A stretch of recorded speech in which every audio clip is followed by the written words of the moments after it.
1 an de confinement à répétition, 1 an de masque, 1 an de salutations avec le coude, 1 an de contraintes. Et pourtant, le Covid-19 court toujours.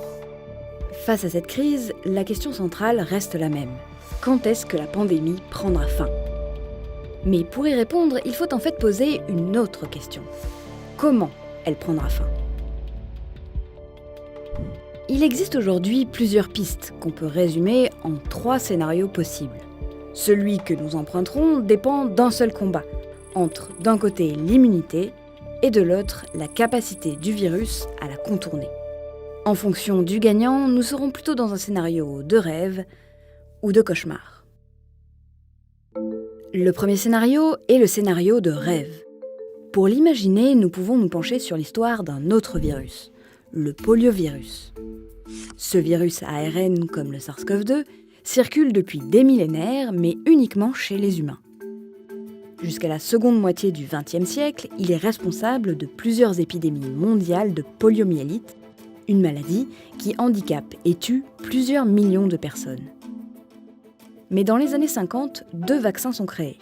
Le premier, injectable, protège des complications neurologiques, et le second, oral, induit une immunité de longue durée.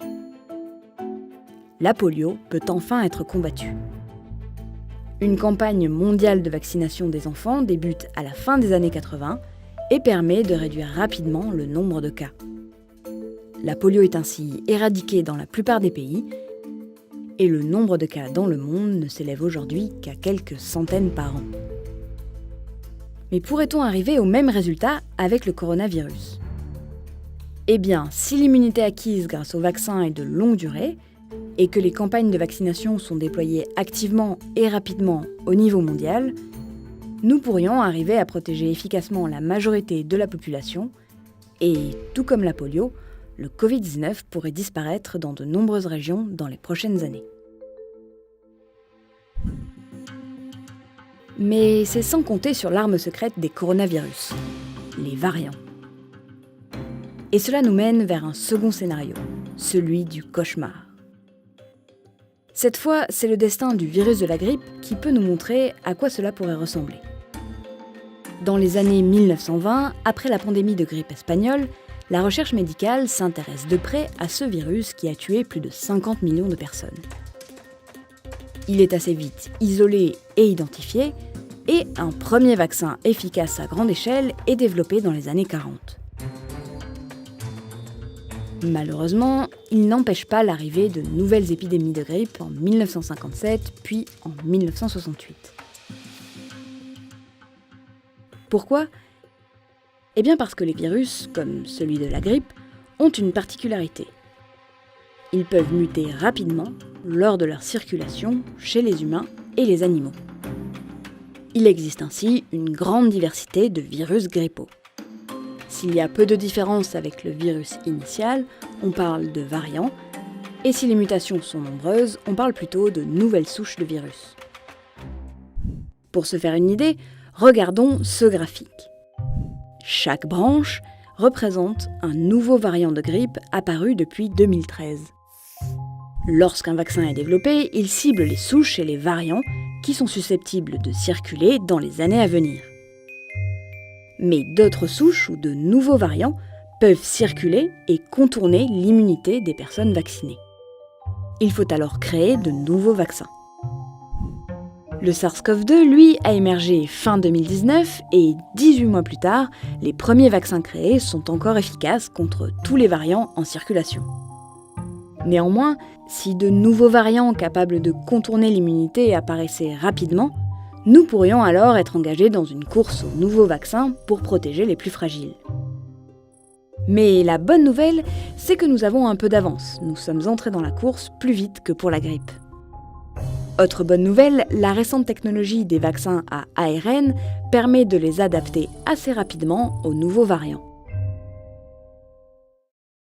Ce qui permet d'envisager un troisième scénario, entre le rêve et le cauchemar. Il pourrait ressembler à ce qu'on connaît avec certains virus du rhume. Aujourd'hui, 10 à 15% des rhumes saisonniers sont causés par des coronavirus humains. Si ces 4 virus nous intéressent, c'est qu'ils sont de lointains cousins du SARS-CoV-2. Et certains d'entre eux circulent probablement dans la population depuis plusieurs centaines d'années, causant des infections légères. Ce sont des virus endémiques. La plupart des enfants sont touchés par ces coronavirus pour la première fois autour de 4 ans. Cette première infection, qui est en général bénigne ou asymptomatique, permet de développer une immunité qui n'empêche pas forcément les réinfections, mais évite les formes graves. Alors, qu'en est-il pour le SARS-CoV-2 ? Lors de son apparition en 2019, il s'est propagé dans l'ensemble de la population et notamment chez des adultes qui n'avaient encore jamais été en contact avec ce virus. Ce graphique modélise l'évolution possible de l'âge des personnes atteintes pour la première fois par le Covid-19. Chaque couche représente une tranche d'âge. Plus elle est claire, plus elle est jeune. On voit qu'à l'apparition du virus, toutes les catégories de population sont touchées. Mais à mesure que le temps passe, si le SARS-CoV-2 continue à circuler, il contamine des personnes de plus en plus jeunes, puisqu'elles ne sont pas immunisées. Et donc, principalement, des enfants. Ce qui, en fait, serait plutôt une bonne nouvelle. D'une part, parce que chez les enfants, le Covid-19 semble être plutôt bénin, et d'autre part, parce que cela suppose qu'une fois vaccinés ou contaminés dans leur enfance, les adultes pourraient ne plus contracter de forme grave de la maladie. Si ces 2 conditions sont remplies, il se pourrait que le Covid-19 devienne un vulgaire rhume. Mais il y a une difficulté avec ce scénario. Tant que le virus circule chez l'humain, ou même chez l'animal, il peut évoluer et engendrer de nouveaux variants capables de contourner l'immunité acquise par la population. Alors, sur ces 3 scénarios, y en a-t-il un plus probable que les autres ? La revue Nature a demandé leur avis à 119 épidémiologistes de 23 pays, et voilà ce qu'ils en pensent. 89% d'entre eux estiment que le SARS-CoV-2 deviendra probablement ou très probablement un virus qui perdure à l'état latent. Un peu comme le rhume du 3e scénario. À l'heure actuelle, il est encore difficile de déterminer avec certitude quelle sera l'issue de cette crise, car les inconnues restent nombreuses. La frontière entre rêve et cauchemar dépendra de la rapidité et de l'étendue de la vaccination, de la durée et de l'efficacité de notre immunité, mais surtout de la rapidité d'évolution du SARS-CoV-2 vers de nouveaux variants plus virulents ou échappant à notre immunité.